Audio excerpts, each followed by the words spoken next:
Halo, selamat siang. Halo, Nah, selamat siang Mas Angga, selamat siang. selamat siang Bapak Ibu semua. Oke, silakan Dok. Nanti tinggal saya sharing. Oke, baik. Kita ke COVID-19 lagi ya. Barangkali juga sebagian dari Bapak Ibu sudah pernah mendengar, tapi mungkin sebagian masih baru. Tapi sebelum mulai ya, saya kenalan dulu ya. Barangkali belum ada masih yang belum kenal. Nama saya Trevino Pakasi dan saya pekerjaan sehari-hari selain saya dipakai di sini sebagai medical expert, saya juga staf pengajar di Fakultas Kedokteran Universitas Indonesia.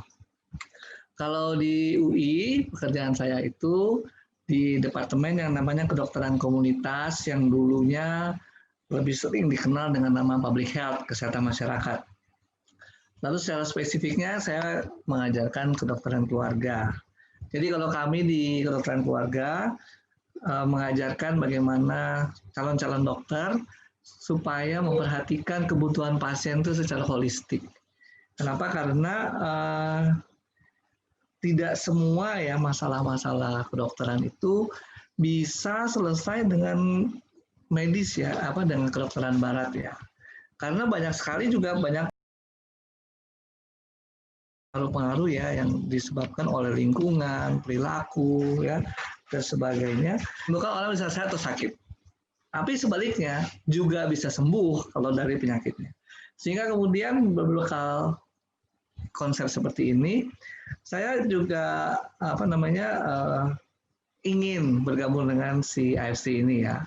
Kenapa? Karena memang yang diangkat di sini bukan terapi medis ya, tetapi juga bagaimana lebih banyak memanfaatkan kedokteran timur, terutama kedokteran dari Jepang yang tradisional sifatnya. Meskipun masuk ke Indonesia bukan sebagai terapi ya, tapi kelihatannya saya lihat banyak Bapak Ibu memanfaatkan untuk pengobatan ya. Karena di BPOM tercatatnya sebagai nutrisi, sebagai makanan sehat. Tapi rupanya yang lebih suka memakai atau menjadi marketnya lebih banyak adalah dari orang-orang yang mungkin punya penyakit-penyakit kronis. Nggak apa-apa ya, karena memang secara ini ya, belief kita juga membantu untuk kita hidup, bisa sehat dan sebagainya. Jadi itu yang penting ya, bagaimana kita bisa tetap sehat, memanfaatkan kesehatan dan sebagainya, tidak hanya berdasarkan obat-obatan, ya, tetapi juga nutrisi. Karena pada dasarnya pun zaman dahulu kalau lihat juga dari iklannya SOP ya, orang-orang Jepang ini juga hidup dari nature. Kalau Bapak Ibu pernah tinggal di Jepang cukup lama ya, pasti juga bisa merasakan bahwa Jepang ini cukup kuat ya hubungan antara manusia dengan alam, dan itu ternyata bisa terlihat ya dari cara mereka mengatur kota, tata kota, kebersihan dan sebagainya. Dan itu ternyata bisa membawa Jepang kepada populasi yang paling tua, bukan paling tua ininya ya, peradaban ya, tetapi dia maksudnya harapan hidupnya paling tinggi di muka bumi ini ya. Orang-orang yang harapan hidupnya tinggi biasanya karena sehat selalu, dan itu terjadi pada populasi orang Jepang. Makanya kita mau belajar di sini. Oke, yang kita pelajari cara masuknya melalui COVID-19 ya. Tentu udah sering dengar ya, udah bosen, barangkali nggak usah diulang-ulang. Saya juga akan singkat saja mungkin masuk-masuknya melalui COVID-19, tapi mungkin ada materi-materi yang penting nanti akan saya tekankan ya. Oke, kita lanjut. Ya, ini mungkin harus disamakan dulu istilahnya ya. Coronavirus atau virus corona itu nama keluarga ya. Jadi saya Pakasi, Trevino Pakasi, nama keluarganya Pakasi. Tapi nanti ada anggota keluarga Pakasi ya. Nah, anggota keluarga Pakasi itu ya anggota keluarga coronavirus ya. Ada yang menyebabkan ISPA, itu paling sering ya. Dan ISPA itu macam-macam variasinya. Jadi bukan cuma ISPA aja, variasinya macam-macam. Karena si coronavirus ini banyak ya itunya tipenya. Lalu tipe yang lagi naik daun nih yang paling rame namanya SARS-CoV-2. Ya. Jadi itu penyebab penyakit yang lagi in, namanya COVID-19. Ya, itu untuk membedakan. Jadi coronavirus ada macam spesiesnya, salah satu namanya SARS-CoV-2 ya, dan itu yang menyebabkan COVID-19. SARS artinya itu Severe Acute Respiratory Syndrome ya. Jadi sindrom akut, kumpulan gejala akut masalah respirasi. Oleh coronavirus COV ya, yang kedua, seri yang pertama kapan? Tahun 2003, seri yang pertama namanya SARS ya. Seri yang kedua bukan 2019, tetapi seri yang kedua adalah 2012, namanya MERS-CoV. Oke, ya itu mungkin yang penting ya. Lalu kalau kita tanya ISPA, ISPA itu nama umum aja untuk namanya infeksi saluran pernapasan akut. Ya, nggak ada yang termasuk gejala-gejala COVID-19 bisa dianggap sebagai ISPA. Tapi COVID-19 adalah ISPA yang spesifik yang disebabkan oleh virus namanya SARS-CoV-2. Lanjut. Nah, tadi udah disinggung ya tentang apa itu COVID-19 ya, penyakitnya itu disebabkan oleh coronavirus 2019. Coronavirus disease 2019, penyebabnya adalah SARS-CoV-2 ya. Oke, lanjut. Gejalanya apa sih? Nah, paling tidak bergejala. Paling sering tidak bergejala. Kenapa dia nggak ada gejala? Nomor satu, dia baru terinfeksi. Jadi mungkin tidak ada gejalanya. Gejala itu timbul kalau ada daya tahan tubuh yang melawan virus tersebut. Misalnya apa sih? Virus kita jadi pilek. Ya, pilek itu usaha untuk mengeluarkan virus tersebut. Batuk itu usaha untuk mengeluarkan virus tersebut. Ya, itu adalah daya tahan tubuh. Jadi kalau nggak ada daya tahan tubuh, tidak ada daya tahan tubuh, dia jadinya nggak ada perlawanan, nggak ada gejala. Ya, kapan sih orang nggak ada daya tahan tubuh? Kalau dia sakit gizi kurang, kalau dia HIV, atau bayi balita misalnya, bayi balita itu masih belum bagus daya tahan tubuhnya, atau sudah terlalu senior, daya tahan tubuhnya juga turun. Itu seringkali tidak bergejala. Jadi kalau saya sakit nih demam misalnya, itu kan ada daya tahan tubuh. Tapi orang yang terinfeksi dan tidak demam sebenarnya perlu khawatir, ya karena apa? Karena daya tahan tubuhnya itu nggak kompeten untuk melawan kuman-kuman penyebab penyakit. Oke, nah lanjut ya. Nah gejala yang lainnya apa? Tadi ya kalau kita di hidung tentu bisa jadi pilek, tidak bisa mencium bau, ya. Kemudian kalau dia ada di tenggorokan, jadi batuk, ya. Bisa jadi apa lagi? Batuk terus bisa demam, ya tidak enak di leher. Oke, itu ya. Kemudian bisa menempel di saluran napas bawah.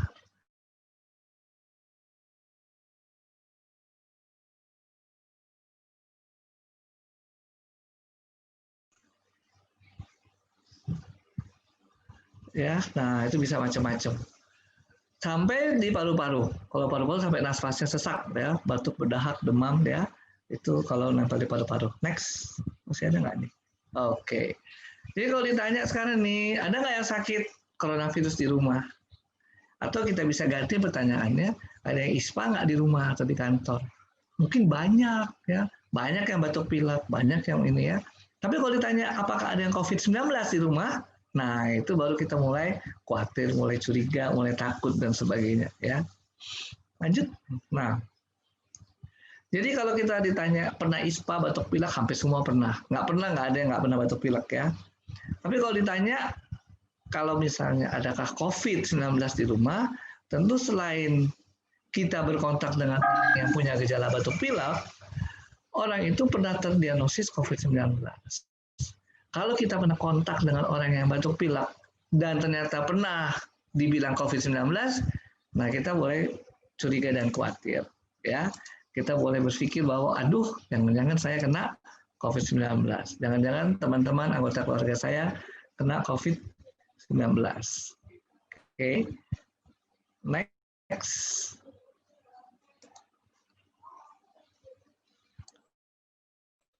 Ya, ini cara penularannya ya, pasti sudah tahu semua. Saya udah sering ya, udah tahu semua ya, udah sering kita dengar droplet ya. Kalau kayak ngomong gini pasti keluar droplet. Nah, aerosol itu lebih kecil lagi droplet ya, tapi sama aja konsepnya keluar dari mulut kita. Kalau nggak percaya, ya pagi-pagi, apalagi kalau rumahnya ruangannya AC yang dingin, tiup kaca, ya keluar deh embunnya. Kira-kira kayak gitu konsepnya ya. Apa yang kita keluarkan sekarang, Bapak Ibu nggak lihat nih di layar kamera ya, tapi droplet aerosol keluar, ya. Akibatnya apa tuh? Kalau aerosol dia terbang-terbang, bisa lama di udara. Kalau droplet dia jatuh ke komputer saya nih, jatuh ke meja dan sebagainya. Kalau saya ada virus, ya virus itu kemudian nempel di mana-mana, harus dilap nih, kalau enggak nular-nularin ya. Misalnya ternyata saya pegang komputer saya ngetik, kena tangan saya tercemar, terus salaman ya, kena lagi, habis salaman kena mata ya. Nah itu cara penularannya. Makanya kita diajarkan untuk sering cuci tangan, entah pakai sanitizer atau pakai air. Next, sudah paham deh itu semua ya. Lanjut. Ini jadi si virus ini terbang ya, dia bisa mendompleng di droplet kita, atau dia mendompleng di aerosol, atau dia mendompleng di partikel-partikel lain yang menjadi polutan. Nah ini ukurannya ya. Kalau Anda lihat yang paling kiri itu adalah gambar rambut ya, lalu ada rantai warna biru. Ternyata kalau digedein lagi rantai birunya seperti ini, itu ukuran 10 mikron, seperti serbuk sari gitu ya. Dan lebih kecil lagi ya, yang warna kuning, itu ukuran bakteri 2,5 mikron. Di dalam bakteri itu ada yang merah, nah, itu namanya ukuran virus, lebih kecil dari 1 mikron. Jadi si virus itu sangat kecil sebenarnya, ya. Tapi kalau dia masuk ya dengan mendompleng partikel dengan ukuran 10 mikron, dia cuma di saluran napas. Tapi kalau mendompleng dengan partikel kecil ukuran 2,5 meter, mikron, dia bisa masuk sampai ke ujung-ujungnya paru-paru ya. Kalau dia lebih kecil lagi sampai kurang dari 1 mikron, sampai ke bisa masuk ke pertukaran udara dan di darah ya, di dalam paru-paru. Apa sih implikasinya? Ternyata daerah yang banyak polusi lebih banyak yang fatal, lebih banyak yang meninggal. Kenapa? Karena polusi yang ukurannya 2,5 mikron itu langsung membawa si partikel virus jauh ke dalam paru-paru kita. Bahkan bisa bertukar masuk ke dalam peredaran darah. Makanya banyak yang fatal itu justru di kota-kota besar yang banyak polusi. Dan itu penelitian dibuktikan di Italia Utara, dibuktikan di Jerman, dibuktikan juga di Amerika Serikat. Itu. Indonesia kita nggak pernah buktikan. Tapi kalau Anda mau cari, daerah-daerah yang banyak partikel 2,5 mikron, ya, itu cari di brizometer. Ya. Itu dia memfoto udara, Jakarta termasuk daerah yang sangat banyak polusinya. Sehingga kalau tanya, banyak yang fatal dan meninggal karena COVID-19, pergi ke Pondok Rangon ya, bisa lihat tuh situ, waduh, ya kuburan baru banyak banget ya. Oke, lanjut. Nah ini droplet aerosol ya, droplet itu yang besar nih, yang ini pada foto cepat orang bersin ya. Jadi setelah bersin keluar droplet, kemudian setelah itu sekian detik kemudian, sepersekian detik kemudian keluar namanya aerosol. Jadi dalam orang yang sakit, kita nggak bisa pisah-pisahin. Oh cuma droplet, cuma aerosol, nggak ada. Semua keluar. Bahkan tidak sakit pun seperti saya sedang bicara, droplet ada, keluar ada. Aerosol juga ada. Kalau Bapak Ibu lihat orang lagi ngomong muncrat, itu ludah, itu nggak bakal kena apa-apa ya. Tapi droplet sama aerosol, itu nggak kelihatan. Seperti kalau sekarang tidak kelihatan di kamera, berarti memang nggak kelihatan. Jadi kalau tiba-tiba muncrat gitu ya, nah itu mah air ludah, itu mah kelihatan ya, itu nggak akan dihirup sama kita. Next. Nah ini gambarannya kayak gini kira-kira, virusnya di dalam ludah ya. Jadi kalau suhu di ruangan kita lebih rendah daripada kita, gasnya akan naik ke atas, ya, langsung menyebar kemana-mana, nggak langsung mengendap, ya, itu aerosol kita. Next. Nah, next lagi, ini nggak usah. Nah, itu ya. Lalu kemudian virus itu setelah ada di udara, terbang di mana-mana, ada penelitian yang membuktikan bahwa virus itu bisa 3 jam di udara nih, partikelnya, dan ternyata masih infeksius. Ya. Dia kemudian bisa mencari polutan-polutan dan mendompleng, ya.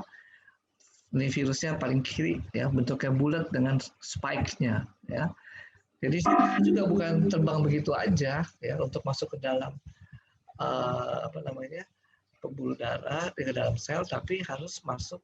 Ada cantolannya nih, ada seperti kapal, ada dockingnya ya, nggak bisa begitu aja dia ini. Jadi itu virus. Nah, tadi sudah dibilang ya, kalau dia masuk di partikel yang berukuran 10 mikron, dia hanya di saluran napas, hidung, terus sampai ke bronkus ya.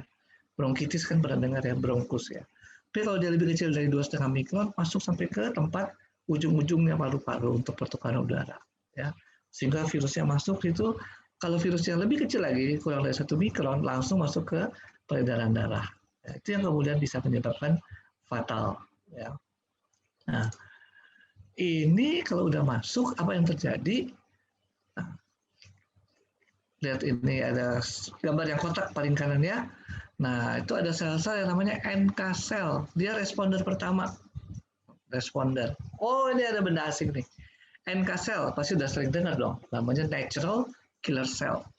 Nah, dia itu serinya limfosit. Jadi kalau Bapak Ibu lihat di peredaran darah, pemeriksaan darah, limfosit. Ya, di bawahnya leukosit, ada hitung jenis leukosit. Ada limfosit. Nah, di situ adalah NK cell. Ya. Jadi dia responder pertama untuk merespon terhadap virus tersebut, dimakan virusnya, plus dia panggil teman-temannya lagi untuk berperang. Jadi ketika kita baru terinfeksi, periksa darah nih, kelihatan deh, oh limfositnya tinggi, normal, atau leukositnya naik. Ya, kenapa? Karena ketika kita ambil di darah kita nih, ya, lagi ada mobilisasi, ya, mobilisasi dari tentara-tentara ke tempat perang, sehingga di darah ketahuan, dapat, ya. Kemudian setelah 7-14 hari, apa yang terjadi? Ya mungkin aja udah pada di tempat perang kan, tentara-tentaranya udah disebar, sehingga limfositnya drop, turun, bahkan bisa di bawah normal. Ya, dan kemudian mulai timbul antibodi. Jadi antibodi ketika kita disuruh rapid test antibodi, kalau setelah 7-14 hari kena virus baru positif, no, atau reaktif lah. Tapi kalau nggak reaktif, bukan berarti kita nggak kena ya. Bisa aja dia masih masa inkubasi. Next. Nah, sehingga kemudian juga ada rapid test yang lain nih, rapid test dengan swab ya, ambil virusnya, ya, itu untuk cari virusnya. Itu bisa juga rapid test tersebut dilakukan di tempat, tapi bisa juga dibawa lab, ya, dibawa ke lab, kemudian diperiksa dengan PCR. Tentu yang paling akurat adalah yang PCR. Sedangkan yang ini ya, yang rapid test akurasinya lebih rendah, tetapi sudah bisa menggambarkan bahwa oh ini ada infeksi, ada COVID-19 dan nggak ada cross reaction, berarti dia memang spesifik menentukan oh ini memang COVID-19. Ya. Ditusuk di hidung kiri kanan sampai di mulut, nggak enak ya, sakit ya, nggak enak. Orang banyak yang nangis setelah ditusuk ya. Kalau di mulut, mual, pengen muntah. Ya, next. Nah, jadi itu caranya ya, supaya kita nggak mengalami hal-hal yang nggak enak tersebut ya kita harus mencegah dong ya, supaya tidak menyebar. Kenapa itu kita perlu masker ya. Jadi masker itu pentingnya di sana karena masker tersebut membuat terhalang ya. Kalau nggak percaya nih ya, setelah pakai masker kain aja biasa gini ya, tutup hidung semua, mulut semua ya, terus tiup, nggak berasa udara. Ya, jadi tujuannya masker itu terutama kalau ada orang yang sakit, dropletnya itu nggak menyebar kemana-mana. Itu tujuan utamanya. Ya. Masalahnya ada OTG, orang tanpa gejala. Saya tanpa gejala, apakah saya belum tentu saya bebas COVID? Belum tentu. Ya. Karena itu sekarang semua harus pakai. Ya. Supaya ada orang yang nggak bergejala, ya, dia pakai masker, ada COVID di dalam dropletnya pun tidak menyebar. Ya, itu gunanya. Jadi tolong kita disiplin ya. Bukan apa-apa, bukan karena dokter jumlahnya sedikit, rumah sakit daya tampungnya kecil. Tapi kalau Bapak Ibu kena juga nggak enak ya, sakit ya. Nggak enak, beneran nggak enak ya. Memang kita bisa lihat data-data bahwa 90% orang sehat kembali ya. Hanya 3-4% yang meninggal. Tapi kalau Bapak Ibu sekarang kena COVID, Bapak Ibu bisa pastikan nih Bapak Ibu yang 90% apa yang 4%? Mau jadi yang 4%? Nah, enggak juga ya. Ya katanya di surga tuh indah, terus ayo deh ke surga sekarang. Pada nggak mau kan? Masih mau menikmati bumi ya. Sudah ke surga sekarang ya pada nolak ya. Katanya surga indah ya. Next. Nah, ini kenapa kita nggak ada LOP ya? Ini juga takut ya, nggak boleh berkerumun. Jadi aktivitas berkerumun sangat berbahaya. Apalagi kalau ini apa namanya nggak pakai penutup mulut nih, ya kayak seperti contoh orang-orang di gambar ini, ya. Jadi agak dikurangi dulu. Next. Nah, kita sudah diajarkan oleh Kemenkes untuk adaptasi kebiasaan baru ya, jaga jarak. Tapi kita sudah tahu jaga jarak 1,5 meter nggak cukup, perlu pakai masker ya. Anda lihat gambarnya kan, ya pakai masker. Kemudian cuci tangan, hand sanitizer, makan bergizi seimbang ya, rajin olahraga ya, jangan pegang-pegang tangan dia saya hello aja. Di Jepang itu kan udah kebiasaan ya, kalau ketemu cipika-cipiki, tapi cuma nunduk aja ya. Sehingga ya bagus, mereka mungkin mengurangi penularan sudah biasa. Lalu sekarang uang elektronik dan sebagainya, sampai di rumah juga langsung bersih-bersih. Next. Nah, kalau kita bicara mengenai produk kita masuk di dalam adaptasi kebiasaan baru ini ya, yang dalamnya adalah gizi seimbang. Jadi kita masuk di sini ya. Kalau Bapak Ibu mau mengajarkan penggunaan produk ini untuk pencegahan COVID, maka kita masuk di gizi. Kenapa? Karena gizi seimbang ini yang membentuk daya tahan tubuh kita untuk bisa melawan COVID-19. Yuk, next. Nah, what next nih? Sekarang kan kita nggak jelas ya. Katanya ada vaksin, tapi juga produksi vaksin tuh nggak akan segitu cepatnya menjangkau seluruh Indonesia yang 250 juta penduduk. Udah dibagi-bagi siapa kriteria-kriteria awal. Tapi terus terang ya belum terbukti secara pasti bahwa si vaksin ini akan melindungi ya. Kalau ada analoginya tuh vaksin influenza. Vaksin influenza itu suaranya nggak kedengaran ya? Kecil ya? Halo? Enggak dok, jelas dok. Oke. Vaksin influenza itu setahun sekali mesti divaksin ya. Kenapa ya pelindungannya cuma setahun? Kenapa sih cuma setahun? Karena influenza mudah bermutasi. Sama dengan si coronavirus. Coronavirus ini mudah sekali bermutasi. Coronavirus itu sudah ada berabad-abad dengan kita. Hanya baru terdeteksi tahun 60-an baru orang mengenal namanya coronavirus. Pandemi yang pertama tahun 2002. Kemudian 2003 itu di Cina ya, Hong Kong.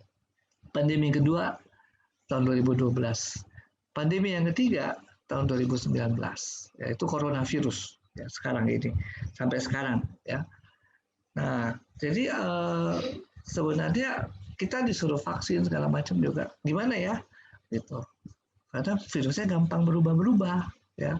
Dan yang lebih parah lagi yang sekarang ini kan dianggap virus yang melompat ya dari hewan ke manusia.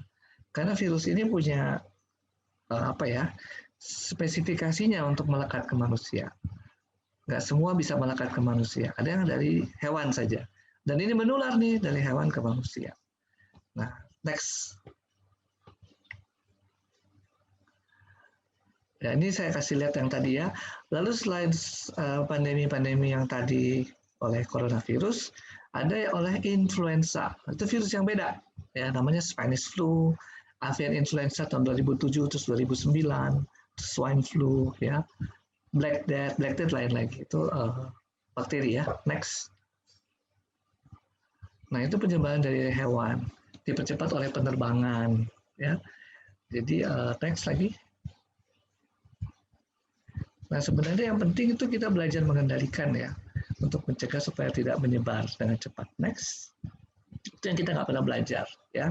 Ini saya mau kasih contoh coronavirus yang sebelumnya nih, MERS-CoV ya. Next.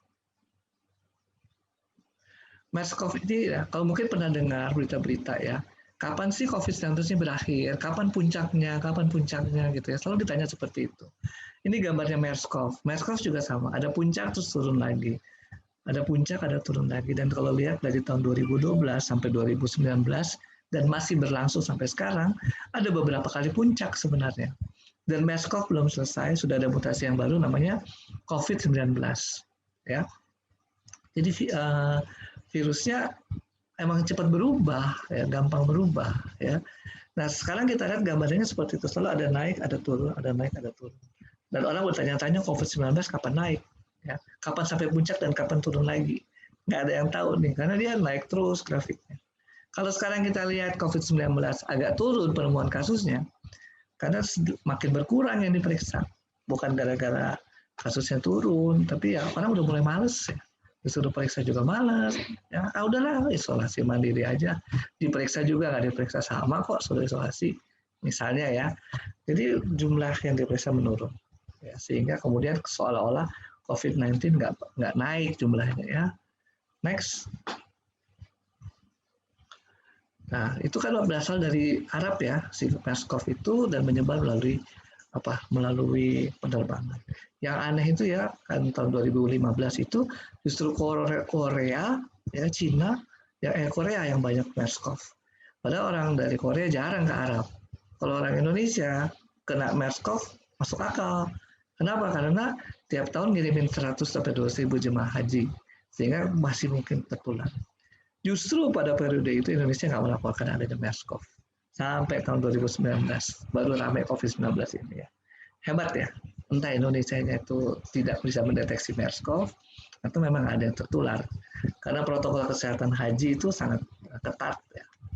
Dari mulai sebelum berangkat sampai pulang. Next. Nah ini dia ya, MERS-CoV-nya belum berakhir, masuk ke COVID-19. Next. Nah, apa yang mau dibilang di sini ya, sebelum kita sampai ke sana, saya kasih lihat lagi avian influenza. Itu juga ramai, 2007-2009 naik 2 kali ya di Indonesia. Dan nggak berakhir.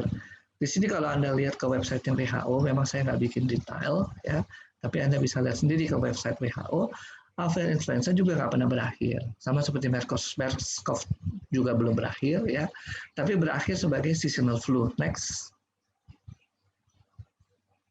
Ya, jadi avian influenza belum berakhir, tetapi menjadi seasonal flu. Maksudnya apa? Flu yang banyak timbulnya pada saat season, ya ada season-season tertentu, dan banyak terjadi di negara 4 musim.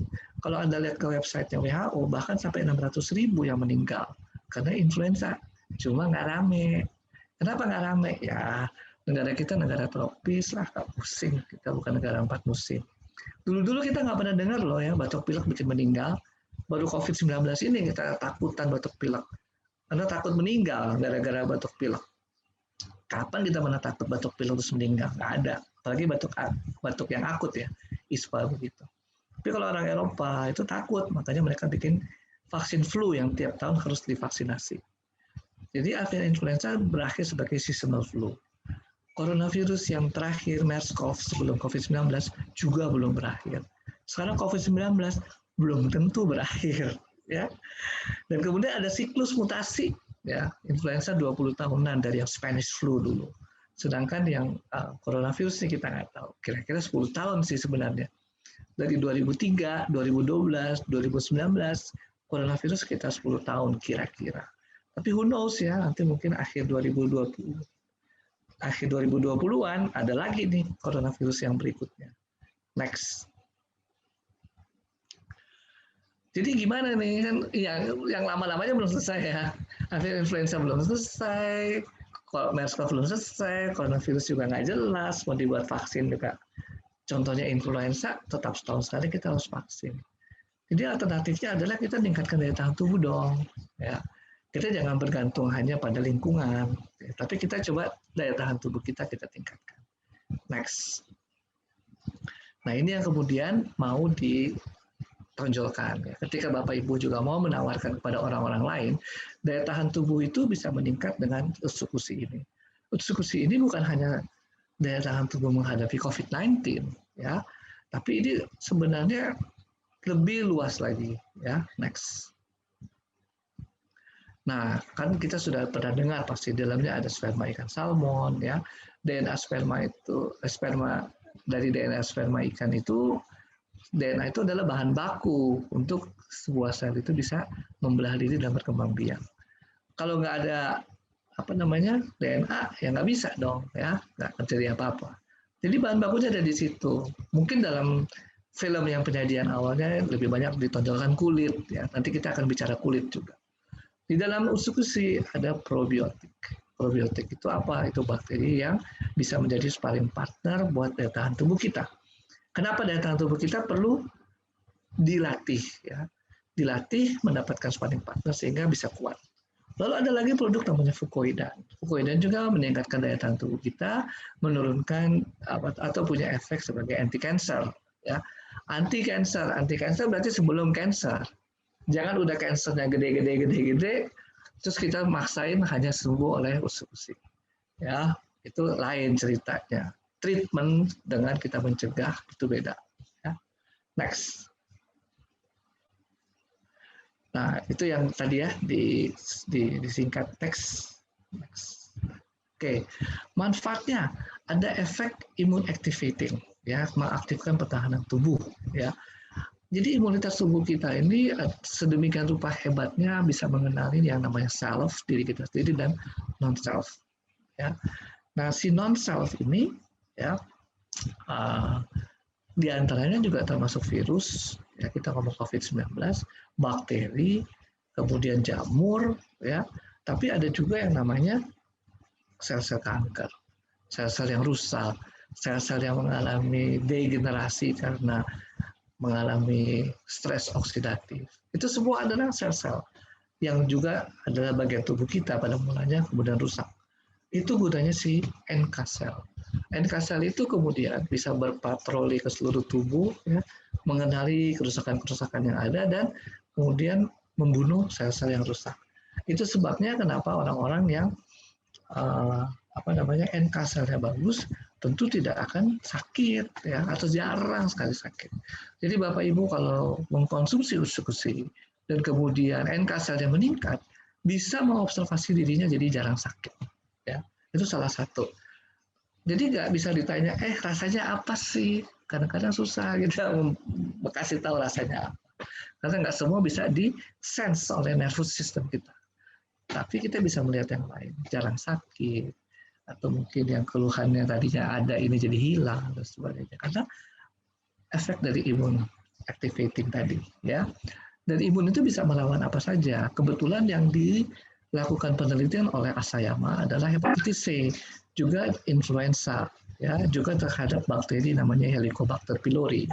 Ya, Helicobacter pylori itu kerjanya di sakit mah, orang yang sakit mah dan timbul tukat, ya, ulkus lambung, biasanya karena Helicobacter pylori. Jadi itu juga kita bisa anjurkan kepada orang yang banyak sakit mah, GERD dan sebagainya. Jadi itu efek imunitas tubuh kita. Apakah dia punya efek melawan atau meningkatkan autoimun? Itu nggak ada laporannya, ya. Tapi itu orang jadi khawatir, ya. Kalau jadi khawatir, jadi beban mental kan, lebih baik dikurangi. Tetapi kalau itu tidak menimbulkan kekhawatiran, pada dasarnya sih nggak ada catatannya, ya. Karena yang disebut efek meningkatkan imunitas itu salah satu.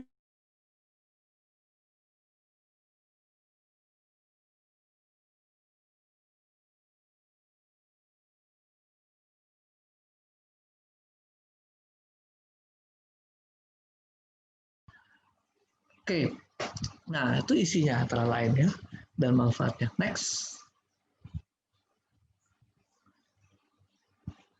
Kemudian di dalamnya ada antioksidan, ya, itu kandungan dari si usus-usus. Antioksidan itu menghambat terjadinya stres oksidatif, ya. Stres oksidatif itu pasti terjadi kalau kita radang, kita infeksi, kita menghirup polutan-polutan, kerusakan sel, terjadi reaksi oksidatif. Nah, itu semua dihambat oleh adanya antioksidan, ya. Termasuk daya rusak di otak, ya, sehingga kemudian mengurangi proses kerusakan otak, memori kita baik, dan sebagainya. Lalu ada namanya asam hyaluronat, ya, itu juga baik untuk pembentukan kulit, ya, dan juga ada efek yang bagus untuk mencegah terjadinya penumpukan asam urat. Next. Itu saya pikir sudah tahu, ya. Lalu ada molekul besar namanya fucoidan dari rumput laut gagame tadi, ya. Itu merupakan kumpulan dari gula-gula kecil yang jadi besar, ya. Oke, mungkin ada orang-orang yang takut segala macam, ya silahkan dipertimbangkan. Tapi pada dasarnya manusia itu membutuhkan polisakarida. Jadi manusia bukan anti polisakarida. Enggak, justru manusia harus hidup dengan polisakarida. Jadi jangan sampai orang bilang, oh kamu dietnya nggak perlu gula, nggak perlu karbohidrat. Nggak perlu gula mungkin benar, tapi nggak perlu karbohidrat, rasanya enggak ya. Karena perut kita disusun dengan enzim-enzim yang mengelola polisakarida atau karbohidrat tersebut. Gula kita butuhkan, tapi itu untuk efek akut. Misalnya kita pingsan nih, pingsan, minum teh manis. Nah, kenapa? Karena teh manis gampang diabsorpsi, gulanya membuat kita perlu. Kalau kita gampang-gampang nggak enak, kasih permen. Kenapa? Ada gula. Gula bukan karbohidrat, beda ya. Karbohidrat kalau di breakdown jadi kecil-kecil, baru namanya gula.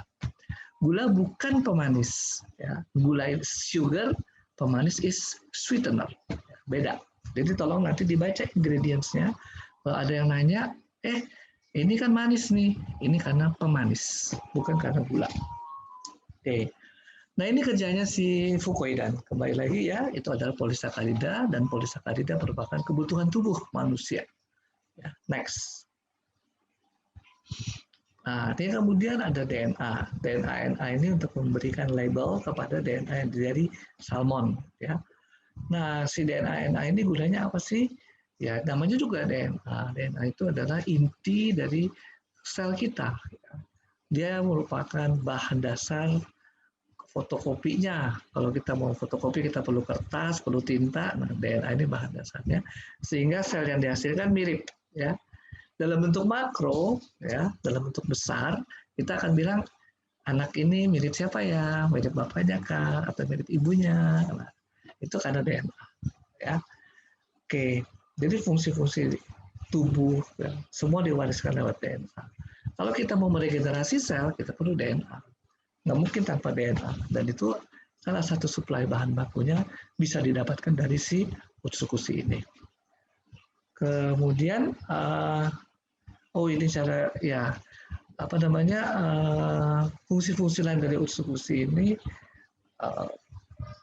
dari si DNA ya, karena dia meregenerasi sel, termasuk berhubungan juga dengan fiskolagen di dalam utsukushi, adanya hyaluronic acid. Itu semua membuat kulitnya menjadi baik ya. Nah, fungsi kulit ini penting ya. Next.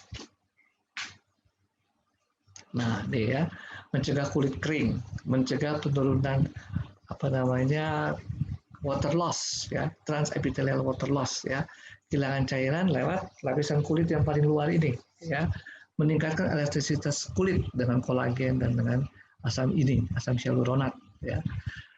Nah, ini hal-hal yang penting untuk maintain supaya kulit kita utuh ya. Mungkin nanti yang lain melihatnya sebagai cantik ya, tapi yang penting adalah kulit kita utuh. Next. Nah, kenapa bisa seperti itu ya? Ada percobaannya pada manusia ya. Jadi ketika diberikan itu ya utsukushi, spot pada kulit menurun, pori-pori juga membaik, kelut-kelut di wajah menurun ya, termasuk juga UV spot. Next. Ya, dan di sini bisa dilihat ya, itu grafik ya, yang biru berapa persen sih spot ya sebelum dikasih utsukushi, dan 4 minggu kemudian turun ya. Berapa besar sih persentase pores yang yang nggak bagus ya, pori-pori yang nggak bagus, kemudian turun setelah 4 minggu. Wrinkle, kemudian ada lagi yang macam-macam. Ini semua adalah gambaran bagaimana kulit manusia yang diberikan utsukushi mengalami perbaikan. Next. Ini juga tentang kelembapan kulit, water loss ya. Kemudian kandungan air meningkat ya, kandungan keringat sebum itu juga meningkat ya setelah 4 minggu setelah pemberian dari si utsukushi ini. Nah, oke, next. Kemudian ini ada cara kerja pada asam urat ya. Asam uratnya menurun ya setelah sekian minggu ya. Setelah berapa minggu nih? Setelah 8 minggu ya. Anda lihat tuh garis putus-putus warna merah menunjukkan batas untuk kita sebut asam uratnya tinggi, sekitar 7 ya, 7,7 atau 7, berapa ya. Lalu Anda lihat garis yang biru ya, dengan ada tonjolan-tonjolan itu ya, itu mau menunjukkan setelah 2 minggu, 4 minggu, 6 minggu, 8 minggu, konsentrasinya di dalam darah kita menurun. Ya, itu adalah asam urat. Lanjut. Ngomong-ngomong, pernah tahu dong ya asam urat itu kan munculnya di sendi-sendi ya. Jadi kalau bilang asam urat saya tinggi, nah kelihatannya di sendi-sendi yang kecil, di jari-jari, antar buku-buku jari, terus jadi benjol-benjol warna merah, itu berarti asam urat menumpuk di situ, ya, dan itu sakit. Jadi kalau bilang lutut saya sakit, itu bukan asam urat. Atau pinggang saya sakit, itu bukan asam urat. Ya, itu yang lain lagi. Nah itu ke situ. Dan kalau udah buku-bukunya sakit, ya, merah, itu memang akan membuat juga disintegritas dari kulit ini nggak utuh. Ya. Jadi penting sekali kita memperhatikan kulit kita, ya, integritas dari kulit kita. Nah kulit kita ini juga diregenerasi dibantu dengan pemberian SOP Subarashi, ya, karena di dalamnya ada SOP 100+. SOP 100+ yang sudah kita ketahui bersama meningkatkan regenerasi sel melalui mekanisme hormon yang namanya IGF-1. Ya, kemudian ada supply eksekusinya dengan memberikan DNA, ya. Kemudian eksekusi ini juga meningkatkan fungsi dari natural killer cell, ya, sebagai pembasmi, ya, penjahat-penjahat yang ada di dalam tubuh kita. Next. Oke. Satu yang mungkin saya harus tekankan, tadi saya pikir slide-nya muncul, ternyata nggak muncul-muncul. Ya. Kulit ini penting kita perhatikan. Kenapa? Karena kulit ini adalah organ imunitas yang terbesar di seluruh tubuh kita. Ya, yang paling gede kulit. Ya. Kok kita bilang paling besar? Ya iyalah, kan yang paling luar dari tubuh kita kulit. Nggak ada yang lebih gede lagi dari kulit tubuh kita ya. Jadi dia adalah organ imunitas yang terbesar. Di situ ada bermacam-macam pertahanan tubuh dan teman kerjasamanya. Jadi dia punya aliansinya ya. Aliansinya itu dengan bakteri-bakteri yang ada di kulit. Ya, dia ada bakteri-bakteri yang ada di kulit, ada bakteri-bakteri yang semacam kayak probiotik tersebut yang juga bekerja sama dengan kulit kita mencegah infeksi dari jamur ya, dan sebagainya. Lalu ada lapisan film dari kulit juga yang membantu supaya tidak terjadi perusakan kulit oleh sinar UV mungkin dan sebagainya. Terus yang penting lagi kan, kalau kita tadi lihat COVID-19, menularnya lewat sentuhan. Jadi kalau kulit kita dia oke, daya tahannya oke, ya, tentu menyebabkan virus, bakteri, jamur, apapun semua yang bisa menyebabkan penyakit tidak menempel atau tidak bisa ya aktif ya di dalam kulit kita dan bisa dengan mudah terbuang. Itu penting sekali kita menjaga kulit kita. Dan perlu diingat bahwa kulit kita adalah organ yang paling mudah meregenerasi diri. Organ yang mudah meregenerasi diri sehingga kalau kita memberikan Subarashi ataupun Utsukushi, itu semua adalah trigger-trigger untuk regenerasi sel. Sehingga kulit kita semakin baik. Next. Ya, ini sudah tadi ya regenerasi efek dari si Subarashi. Next. Tentang darah. Nah, darah ini kenapa perlu? Penting. Karena darah yang mensuplai makanan ke seluruh tubuh kita. Kalau aliran darahnya nggak bagus, berarti suplai makanan kurang, suplai oksigen kurang. Terjadi stres oksidatif, rusaklah ya sel-sel tubuh kita, rusaklah jaringan dan sebagainya. Jadi penting. Jadi kalau kita bilang Subarashi ataupun Utsukushi, bukan obat dewa segala macam penyakit, tetapi dia mensuplai makanan, oksigen dan sebagainya, memperbaiki dan meregenerasi jaringan, sehingga kalau ada penyakit ya bisa terperbaiki, terutama penyakit-penyakit yang hubungannya adalah dengan degenerasi tubuh, bukan penyakit genetik. Next. Nah ini take home message-nya. Tadi ada yang minta slide, bisa aja dikasih, dan ini juga akan di-share juga di YouTube ya, berarti kan bisa diulang-ulang ya.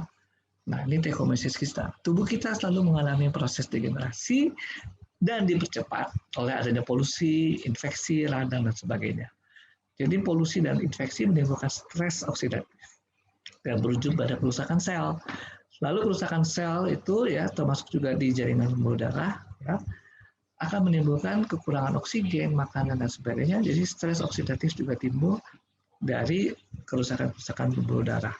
di jaringan-jaringan yang disuplai oleh darah tersebut. Lalu kepentingan kita apa sekarang? Kepentingan kita adalah mencegah stres oksidatif. Kenapa? Dengan itu kita mencegah penuaan dini, ya. Dan munculnya di kulit, jadi lebih cerah, nggak ada wrinkle-nya, nggak ada UV spot dan sebagainya. That's okay, fine. Itu juga kita perlu ya, penampilan dan percaya diri. Tapi yang lebih penting lagi, yang mungkin tidak terobservasi adalah organ imunitas terbesar kita, yaitu kulit, juga menjadi lebih mature, lebih matang, lebih kompeten untuk melawan bibit-bibit penyakit. Ya. Dan itu semua satu kesatuan, ya, sebagai satu kehidupan sehat, baik fisik, mentalitas kita, spiritual kita, ya, dan kita hidup produktif. Kita boleh aja sehat badan segala macam, ya, tapi kita nggak punya duit, sakit juga, ya. Sakit hati lagi ya. Tiap bulan lihat tabungan kita hanya mengalir begitu saja, nggak bisa kita lihat duitnya, nggak bisa dirasakan, ya. Sakit hati. Apalagi yang ngambil tukang pajak, lebih sakit hati lagi. Oke, jadi Mbak Lila, sekarang Bapak Ibu yang masih usia-usianya produktif, ya, menuju ke hidup yang lebih sehat. Next. Masih banyak ternyata take home message-nya, ya. Kombinasi usukushi dan SOP Subarashi punya banyak benefit, ya. Terutama bagi kaum dewasa muda yang masih produktif sekarang, ya. Silakan mencegah penyakit degeneratif. Kapan kita tahu efeknya? Nanti 40 tahun, 50 tahun lagi. Baru kita lihat, oh benar ya, untung waktu itu saya makan. Untung saya waktu itu begini. Sekarang saya tidak sakit jantung, saya tidak kanker, dan sebagainya. Nah, itu dia ya. Kemudian untuk mencegah penyakit degeneratif dan sebagainya. Dan itu kita harus sebagai satu kesatuan ya, dengan hidup sehat, aktif, latihan fisik, ya, balance dietnya, ya, dan stay happy dalam networking.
Dari hasil uji tantang yang dilakukan oleh tim riset dan peneliti UNAIR, HSCS ini mampu mengeliminasi virus setelah 24 jam, sedangkan NK Cells setelah 72 jam.